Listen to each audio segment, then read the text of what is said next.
Hi everyone, मैं हरेंद्र स्वागत करता हूं आपका सगुन डिफरेंस एकेडमी में। भैया जो एसएससी जीडी का जो एनालाइज आप देख रहे हो, किसका?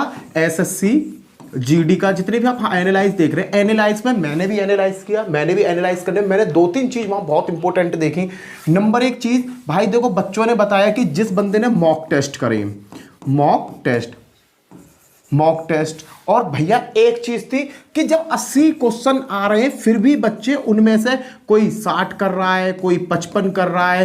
कहने का मतलब जब पेपर इजी है तो कहां ये 20-25 क्वेश्चन जा रहे हैं, ये 20-25 क्वेश्चन गए कहां? सबसे बड़ी बात यहां पर है हमें सोचने की। सब बच्चों का क्या है कि सब बच्चे कह रहे हैं कि पेपर बहुत इजी आ रहा है। बिल्कुल करेक्ट बात है। अगर पेपर इजी आ रहा है तो बच्चे के 20 क्वेश्चन कहां गए और 25 क्वेश्चन कहां गए, हम इस विषय पर बात करने वाले। देखो आज अगर ये वाली वीडियो आपने देख ली ना तो मैं 101% कहता हूं कि आप 80 में से ना कम से कम 75 क्वेश्चन करके आओगे। 80 में से 75 क्वेश्चन करके आओगे। कैसे करके आओगे वो तरीका मैं आपको बताने वाला हूं, चीजों को समझना। सॉरी, सबसे पहले बात बच्चों ने कहा कि भाई जिसने मॉक टेस्ट लगाए वो अच्छा परसेंटेज, अच्छा पेपर सॉल्व करे। मैं करेक्ट मानता हूं कि भाई मॉक टेस्ट जो बहुत बड़ी अहमियत निभाता है किसी भी चीज में। आप एग्जाम देने चाहो, अगर आपने मॉक टेस्ट लगाए तो आपका काम बहुत अच्छा होता है। पर भैया मॉक टेस्ट लगाएगा कौन? अरे यार सब बंदों ने तो तैयारी करने रखी, सब बंदे तो मॉक टेस्ट लगा नहीं सकते। क्योंकि मॉक टेस्ट कब लगाया जाता है? जब आपका बेस क्लियर हो। बेस क्लियर है तब आप मॉक टेस्ट लगा सकते हो। मॉक टेस्ट में होता क्या है यार? मॉक टेस्ट एक तरीका का एग्जाम ही होता है, वहां हम उसे सॉल्व करते हैं फिर उसका एनालाइज देखते हैं, यही तो होता है मॉक टेस्ट। पर जब मेरे बेस ही तैयार नहीं है तो मैं मॉक टेस्ट लगा दूं कैसे? भाई सबसे पहले तुम्हें किसी भी एग्जाम में करने से पहले अपना बेस क्लियर करना, इस चीज को आप ध्यान रखो, तभी बच्चा मॉक टेस्ट लगा पाएगा। चलो जी, मॉक टेस्ट की तो ये बात होगी। मॉक टेस्ट वही लगा पाएगा जिस बंदे का पहले से बेस क्लियर हो और लगभग 4 से 5 महीना उसने तैयारी कर रखी हो अच्छे तरीका से, वो ही मॉक टेस्ट सॉल्व कर पाएगा। नहीं तो वो मॉक टेस्ट सॉल्व नहीं कर पाता। इस बात से आप भी एग्री होगे मेरी से। चलो जी, मैं बात करता हूं। जब क्वेश्चन में 80 क्वेश्चन आ रहे हैं पेपर सेट में, इस चीज को समझना। पेपर सेट आया एसएससी जीडी का, उसमें 80 क्वेश्चन आए और बच्चे करके आ रहे हैं, कोई 50 कर रहा है, कोई कह रहा है कि मैं 60 करके आया। ज्यादातर जो मैक्सिमम बच्चों ने क्वेश्चंस बताए वो मैक्सिमम क्वेश्चन थे 65। ये बहुत ज्यादा हाईएस्ट क्वेश्चन लेवल था जिस बच्चे ने, मैंने एनालाइज किया, एनालाइज देखता हूं तो वहां पर सबसे बड़ा चीज क्या देखी कि 65 क्वेश्चन करने वालों की संख्या बहुत ही कम है। कहने का मतलब मात्र 70%, 50 और 60% के बीच में 65 क्वेश्चन करे जा रहे हैं। अगर भैया फिर बच्चों के एनालाइज देखो, बच्चे कहते हैं कि पेपर बहुत ज्यादा इजी आ रहा है। ये बात बिल्कुल करेक्ट है कि इस टाइम जितने भी पेपर आ रहे हैं ना एसएससी जीडी के, बहुत ज्यादा इजी आ रहे हैं। देखो अगर इजी आए तो यहाँ 30 क्वेश्चन कहां गए बड़े भाई? यहाँ 20 क्वेश्चन कहां गए? जब टॉप में 65 क्वेश्चन तुम करके आ रहे हो तो 15 क्वेश्चन कहां चले गए? तो ये सभी आपका एक ही रिजल्ट आता, वो आता टाइमिंग पर। कहां आता भाई? टाइमिंग। सभी बच्चों का कहना है कि भैया टाइमिंग नहीं मिल पा रही, तो टाइमिंग को कैसे इंप्रूव करें उस चीज को देखना। टाइमिंग कैसे इंप्रूव होगी? सबसे पहले देखो मैं चीजें बताना चाहूंगा। पेपर आ रहा है 4 लैंग्वेज में, आपका इंग्लिश या हिंदी, जो भी आपने सेलेक्ट किया हो, मैथ, आपका रीजनिंग और आपका जीएस। इस चीज में आ रहा भाई, 4 चीज में आ रहा है। देखो सबसे पहले पेपर को करने का एक तरीका समझो। देखो पेपर में तुम कैसे 75 क्वेश्चन कर पाओगे, इस चीज को समझना। अगर आप इंग्लिश या हिंदी में से कोई भी सिलेक्ट किया है तो बड़े भाई जो आपको याद है उसे ये सॉल्व कर पाओगे। ऐसा तो नहीं है कि एक्स या वाई लगाकर हिंदी या जीएस को आप सॉल्व कर लोगे, नहीं कर पाओगे। जो चीज आपको आती है वही चीज कर पाओगे। तो हिंदी को ना आप ज्यादा से ज्यादा मैक्सिमम से मैक्सिमम जो एग्जाम में टाइम दो वो दो केवल 15 मिनट का। 15 मिनट में 20 क्वेश्चन आपके सॉल्व हो जाने चाहिए 15 मिनट से पहले ही। कहने का मतलब अगर मैं टाइम की बात करूं तो 15 मिनट मैंने ज्यादा बता दिया। आपका जो पेपर है ना वो कम से कम हिंदी का पेपर सेट आपका मात्र 10 मिनट में सॉल्व हो जाना चाहिए। क्योंकि वहां क्या करना है, वहां तो क्वेश्चन पढ़ना है, टिक मारना है, क्वेश्चन पढ़ना है, टिक मारना है। आपका 10 मिनट के अंदर अंदर आप ना हिंदी के पोर्शन को खत्म कर दो, जिसमें आपके टोटल कितने क्वेश्चन हुए? 20 क्वेश्चन होते हैं। अब मैं कहता हूं कि 20 क्वेश्चन में थे हिंदी में आपको 17-18 क्वेश्चन याद है, भाई सीधा आगे बढ़ जाओ, मूव कर दो। फिर आते हो आप मैथ के पास। मैथ को थोड़ा सा टाइम देना पड़ेगा, मैथ को रीजनिंग को टाइम देना पड़ेगा, क्योंकि जो झोल पैदा कर रहा है ना, जो झोल पैदा कर रहा है वो रीजनिंग और आपका जीएस पैदा कर रहा है, मैथ इतना पैदा नहीं कर रहा। मैथ की अगर आप तैयारी कर रहे हो तो मैं बताता हूं, मैथ में भाई सीधे सीधे 20 क्वेश्चन आपको वहां देखने को मिलेंगे। आप एसएससी सीजीएल का देने चले जाना, सीपीओ का देने चले जाना, आप बड़े से बड़ा एग्जाम देने चले जाना, उसमें आपको कम से कम 70%, और यहां 100% बात कर रहा हूं मैं, सॉरी यहां पर मैं करूंगा, यहां पर क्या है इसे मैं रफ कर दे रहा हूं। यहां पर मैं बताता हूं कि इस पेपर में कम से कम 10 से 12 क्वेश्चन तो आपको ऐसे मिलेंगे जिन्हें आप पलक झपकते ही कर लोगे। कम से कम 10 क्वेश्चन आपको ऐसे मिलेंगे ही मिलेंगे। कोई भी एग्जाम देने चले जाना, बड़े से लेकर छोटे तक कोई के एग्जाम लेने चले जाओ, उसमें कम से कम 40-50% क्वेश्चन ऐसे आते हैं जिन्हें हर एक बच्चा सॉल्व कर ही देता है।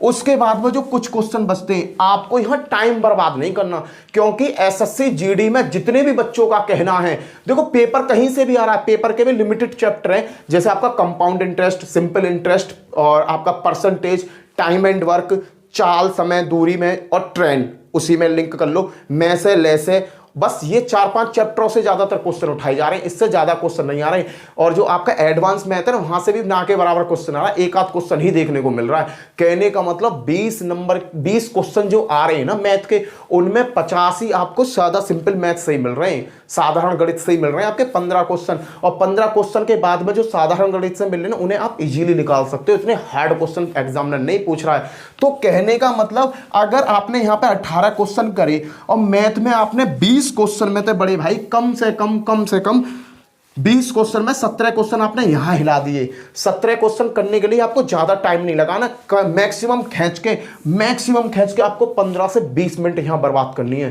15 से 20 मिनट, ज्यादा बर्बाद नहीं करनी। 15, देखो आपने 10 मिनट यहां बर्बाद करी, 20 मिनट यहां करी, आपका आधा घंटा पूरा हो गया जी, आपका 30 मिनट पूरा हो जाएगा। और इस 30 प्रोसेस में आपने ये दोनों क्वेश्चन पेपर सेट कर दिए, कोई प्रॉब्लम नहीं आएगी। यार 20 मिनट में आप 17 क्वेश्चन सॉल्व नहीं कर सकते, 1 मिनट में एक क्वेश्चन सॉल्व नहीं होगा क्या?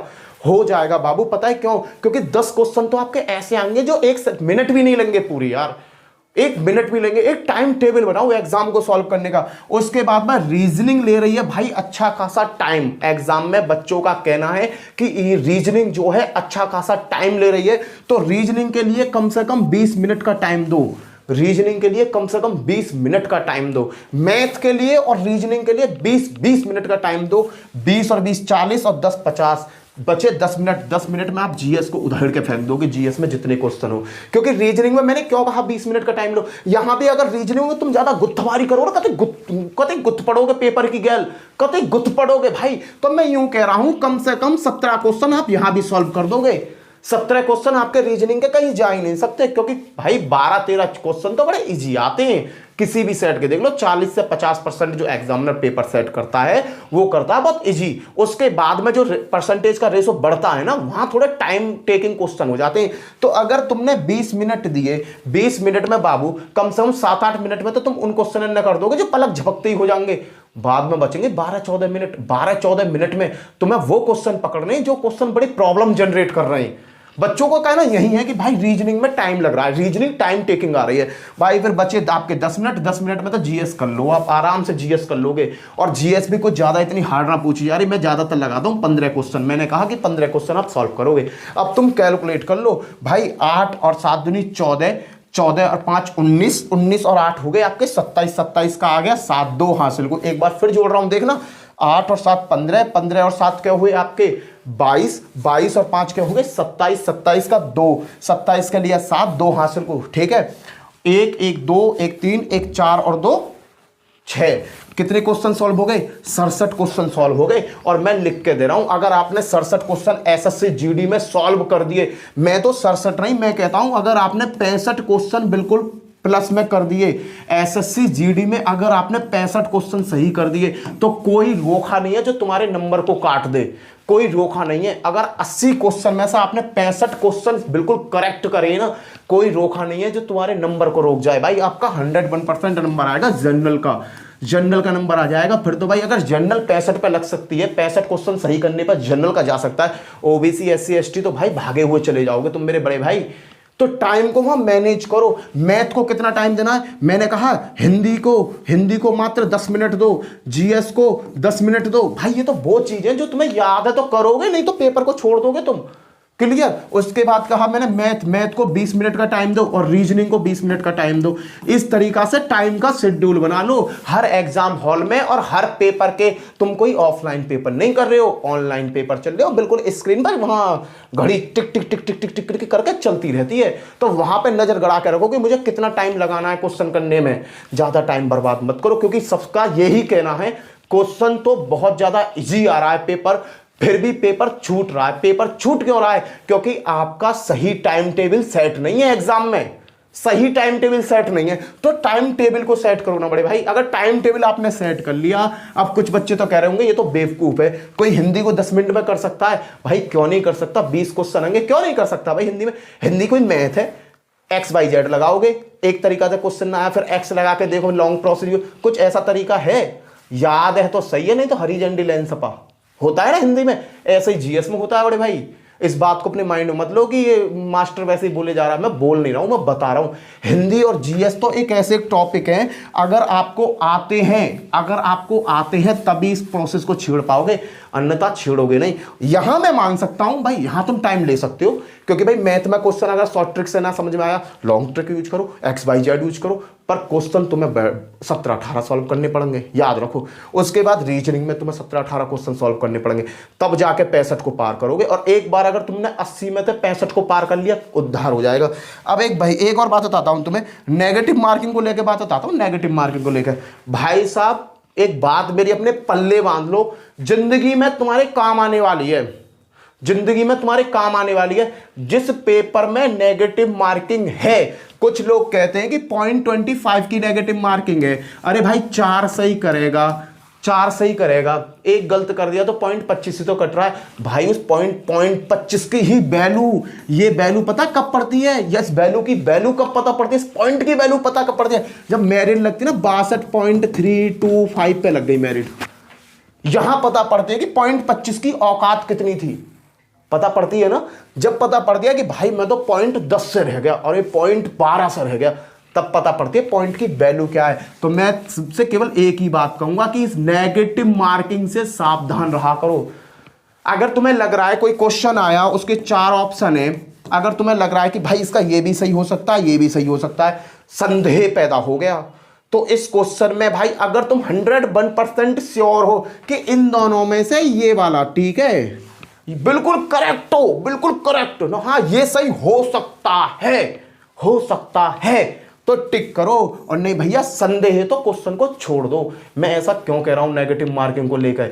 नेगेटिव मार्किंग एक्यूरेसी को घटाती है, इस चीज को याद रखना। जब हम ऑनलाइन एग्जाम करते हैं ना, इसमें एक एक्यूरेसी टेस्ट होती है, एक्यूरेसी टेस्ट होता है भाई, एक्यूरेसी। इस पॉइंट को रख लो, एक्यूरेसी। जब तुम्हारे नेगेटिव नंबर ज्यादा जाते हैं ना, तो तुम्हारी एक्यूरेसी गिर जाती है। और एक्यूरेसी का सीधा सीधा इफेक्ट पता कहां जाता है? इस सीधा इफेक्ट पहुंचता है आपका, इसका सीधा इफेक्ट पहुंचता है आपके नॉर्मलाइजेशन पर। किस पर पहुंचता है? नॉर्मलाइजेशन पर बड़े भाई, याद रखना।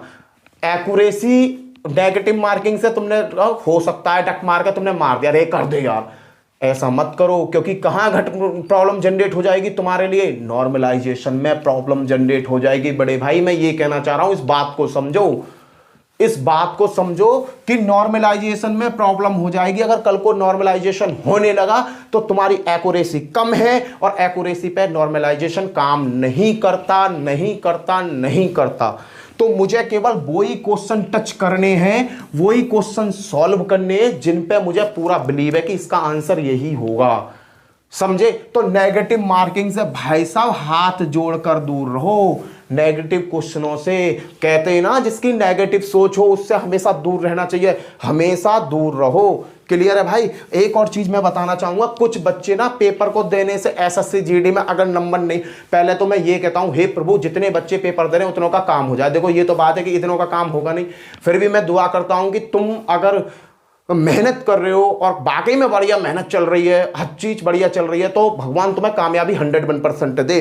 देखो एक चीज बताता हूं, ये होता है कप। ये कप कौन सा है? नौकरी का। किसका? नौकरी का। कैसी नौकरी? गवर्नमेंट नौकरी।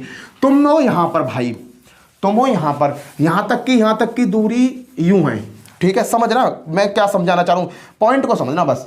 अब तुमने एसएससी जीडी की तैयारी करी, तुम आ गए यहां तक, एसएससी जीडी की तैयारी करी, तुम आ गए यहां तक। कल को भगवान ना करे, देखो भगवान ऊपर वाला, मैं तो ये कहता हूं कि सिलेक्शन हो जाए, एनी परसेंट आपका यहां कुछ कारण बस हो नहीं पाता है, हो नहीं पाता, तो बड़े भाई घबराना नहीं है, अपने कॉन्फिडेंस लेवल को मत गिराना, घबराना मत, क्योंकि 2023 में तो इतनी वैकेंसी आएंगी कि तुम देखते रह जाओगे। भाई तैयारी जब मेरी इस पॉइंट तक हो गई है, तो यूपी पुलिस कहीं बाहर गई है, यूपी पुलिस की वैकेंसी कहीं बाहर गई है, एमटीएस कहीं बाहर गया है, सीएचएसएल कहीं बाहर गया है, उसके बाद रेलवे कहीं बाहर गया है, अरे कोई बाहर नहीं गया। जब बाबू तेने इतनी तैयारी कर ली ना, तो एसएससी जीडी को भूल जा, सोच। पता है हमेशा एक चीज मेरी अपने पल्ले बांध लो, देखो मैं इतना चिल्लाता हूं, दहाड़ता हूं, पर मेरी एक चीज आप पल्ले बांध लेना, पता है क्या, अगर भाई साहब कामयाबी पानी है तो लगातार प्रयत्न करने पड़ेंगे, लगातार पढ़ना पड़ेगा। कामयाबी अगर पानी है, दुनियादारी जो कुछ कह रही है कहन दो, जिसको कहना है कहन दो, दुनिया का काम है कहना। दुनिया हर टाइम अपनी आदत एक गिरगिट की तरह बदलती है। अगर मेरा सिलेक्शन नहीं हुआ है ना, तो कहेंगे देख कितनी मेहनत करो, अभी तक सिलेक्शन ना हुआ, ये ना हुआ, और कल को जब मेरी नौकरी लग जाएगी ना, तो कल को दुनिया क्या कहेगी, हम तो जाने या आपका सिलेक्शन हो गया, लगेगा एक दिन नौकरी पे। दुनिया पल पल पर अपने रंग बदलती है, आप अपने रंग मत बदलना बस। तुम जिस क्रिया में लगे पड़े हो ना, लगे रहो, पढ़ाई में लगे रहो, आज नहीं तो आज के दिन बाद आएगा ही। अरे कब तक छुपेगी खेत की आड़ में, कभी तो आएगी भिंडी बाजार में। खेत में भिंडी बुबती है, जब भिंडी बुबती है ना, खेतों में होती है, तो बाजी बाजी छिपी हुई रह जाए सॉरी, बाजी बाजी खेतों में छिपी रह जाए, वाई भी तोड़कर मंडी का मुंह दिखा दे में। तो कोई ऐसी चीज ना, अगर तुम्हारे अंदर वाकई में कलाकारी है, वाकई में कलाकारी है ना, तो 101% नंबर है, आज ना तो कल होगा। और सीधी सी बात है, अगर सिलेक्शन नहीं हो रहा है ना, तो भगवान ने क्या पता हमारे लिए इससे भी कुछ बढ़िया सोच रखा हो। होता है ना, सिलेक्शन नहीं हुआ तो क्या पता भगवान ने इससे भी बेटर मेरे लिए सोच रखा है। भाई कुछ हिम्मत मत हारियो, अगर यहां तक तेरा एसएससी जीडी में काम ना हुआ, तो मेरे भाई हिम्मत मत हारियो। हिम्मत हारना तेरा काम नहीं है, इस चीज को याद रखना। इनमें से आ रही है घनी सारी जॉब ही आ रही, एमटीएस, यूपी पुलिस, फिर टक्कर मारियो। रथ तो तेरा यहां रुक गया था ना, तो धीरे धीरे ये रथ फिर भागने लगेगा। और मैं यूं कह रहा हूं कि अगर वाकई में तैयारी करिए और एसएससी जीडी में नंबर ना आया, तो यूपी पुलिस को तो ले मरेगा, गुत जाइयो, घबराना नहीं है। नंबर ना आवे, अपने कुछ लोग कैसे होते हैं, नंबर ना आया कॉन्फिडेंस लेवल गिर गया, बस ऐसा मत करो, कॉन्फिडेंस लेवल मत गिराओ, नेगेटिव मार्किंग से दूर रहो।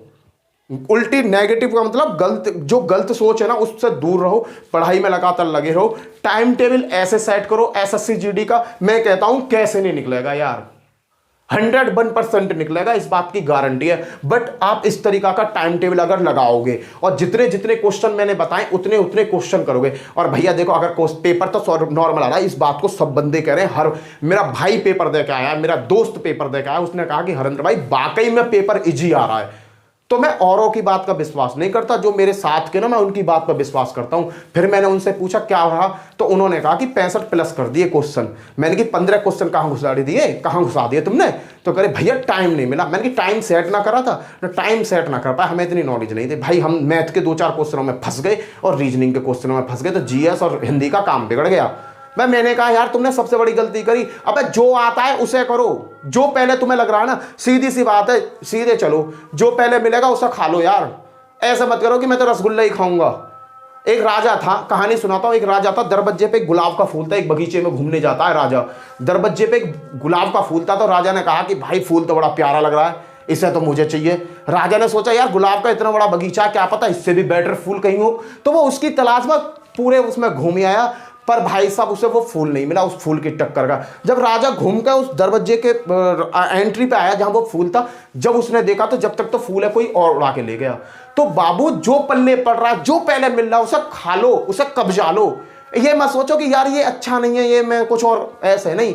ऐसे ही एग्जाम का सेट रखो, पहले जो इजी है ना उसे जल्दी जल्दी खा लो, क्योंकि वो टाइम नहीं लगेगा, तुम्हारे जान पहचान का है, जल्दी से समझ। जो नए आते हैं ना उनसे रिलेशन मिलाने में टाइम लगता है ना मेरे बड़े भाई, जो पुराने उनसे तो रिलेशन सीधा है ही है, जो नए उनसे मिलाने में टाइम लगता है, जो नए क्वेश्चन आते हैं उनमें सॉल्व करने में टाइम लगता है।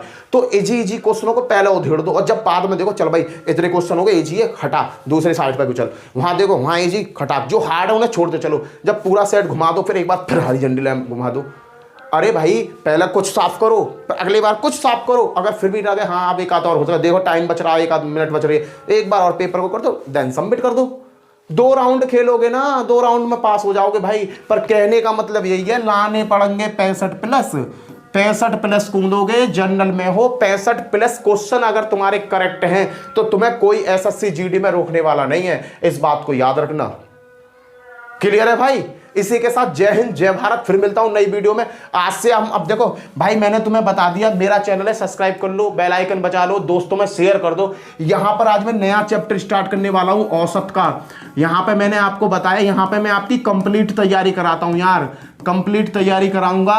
किस किस की? जीएस की, आपके मैथ की, आपके रीजनिंग की। भाई 3 सब्जेक्ट पढ़ाऊंगा, तीनों के तीनों सब्जेक्ट अगर मैंने पढ़ाए तो आप कोई भी एग्जाम देने चला जाना, कहां तक? सीजीएल तक आप कोई भी एग्जाम देने चले जाने। बड़े भाई लिख के दे रहा हूं, एक भी क्वेश्चन बाहर से नहीं आएगा, तुम्हें ये लगेगा ये क्वेश्चन मुझे आता है, चाहे सीजीएल कितने भी नए से नए क्वेश्चन बना ले, पर तुम ये सोचोगे हाँ भाई ये तो क्वेश्चन मुझे आता है, ये क्वेश्चन मुझे आता है। पढ़ाने की गारंटी मेरी, पूरा सिलेबस कराने की गारंटी मेरी। बस मुझे केवल आपसे एक ही सपोर्ट चाहिए कि मेरे चैनल को जितना भी हो शेयर करो, सब्सक्राइब करवाओ, वीडियो को लाइक करो, पढ़ के देखो यार। अगर लगता है कि हाँ वाकई में जान है तब रुकना, अन्यथा आप चले जाना। इसी के साथ जय हिंद जय भारत, फिर मिलता हूं नेक्स्ट वीडियो में। Bye bye.